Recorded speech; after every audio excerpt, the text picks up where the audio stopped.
So, ano ba yung mga scam sa Forex? Ito yung unang-una, Forex Managed Accounts. Dito, maraming nahuhulog. Huwag po kayo maniniwala na, alam niyo yung mga, karamihan nito yung mga foreigner, na minsan, hindi naman foreigner, Pinoy lang yung iba doon. Yung iba doon, totoo, foreigner, yung iba doon, mga Pinoy lang din. Yung pangalawang scam, Forex Robot Scams. Pag robot po kasi, ganito lang yan. Pag may nag-alok sa inyo na broker, tapos sinabi nila na mag-sign up ka under this link at kami na ang bahala na mag-trade sa inyo, yun po yung mga robot.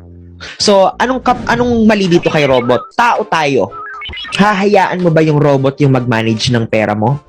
Huwag mong iasa sa robot, tas ang kikita yung nag-invento ng robot. Tas ikaw, natatalo ka lang ng natatalo. Forex signals.